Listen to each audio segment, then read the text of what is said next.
Hello, my friends. Tonight, we're going to have two separate read-alongs. The first one is going to be Dinosaurs After Dark, and the next book is a secret until I show you. So we're going to do this in two videos. You can kind of choose if you want to watch both, if you want to watch one, if you want to watch the other. It's totally up to you.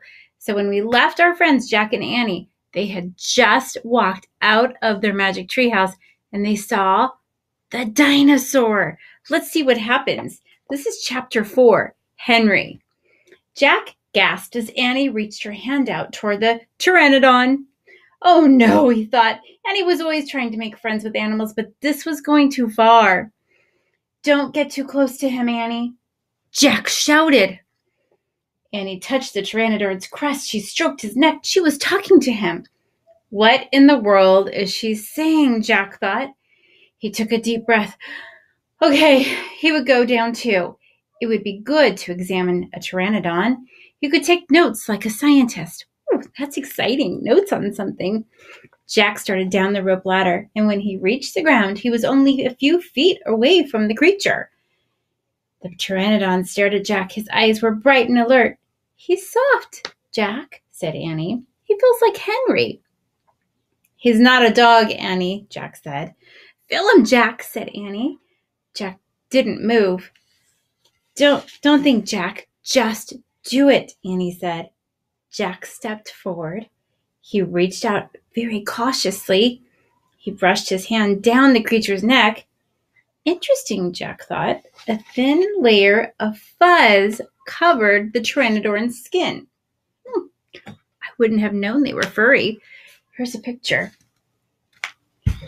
Soft, isn't it? Said Annie. Jack reached into his backpack and pulled out a pencil and a notebook, and he wrote, Fuzzy skin. Oh, he's doing his scientist's work. What are you doing? Asked Annie. I'm taking notes, said Jack. We're probably the first people in the world to ever see a real live pteranodon. Jack looked at the pteranodon again.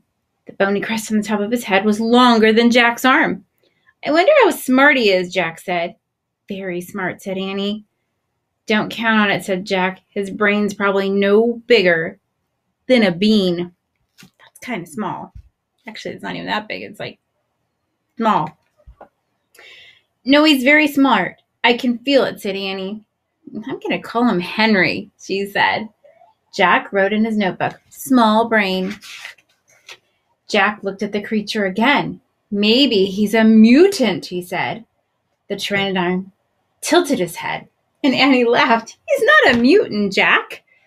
Well, what's he doing here then? They still don't realize that they've left their time, I think. Where is this place? Said Jack. Annie leaned close to the pteranodon. Do you know where we are, Henry? The creature looked at Annie, and his long jaws were opening and closing like a giant pair of scissors. Are you trying to talk to me, Henry? Asked Annie. Forget it, Annie. Jack wrote in his notebook, mouth like scissors. Did we come to a time long ago, Henry? Is this place from long, long ago? Suddenly, Annie gasped, Jack! Jack looked up. Annie was pointing toward the top of the hill. On top of the hill stood a huge dinosaur. I wonder what's going to happen next. I love that they're seeing new things and they're meeting dinosaurs. What would you do if you met a dinosaur? I think I would be first really shocked, maybe a little scared, and then kind of curious like Jack with his notebook. All right, my friends, that's Dinos After Dark. If you want to watch the next video, it's going to be a surprise book with pictures. I'll see you soon.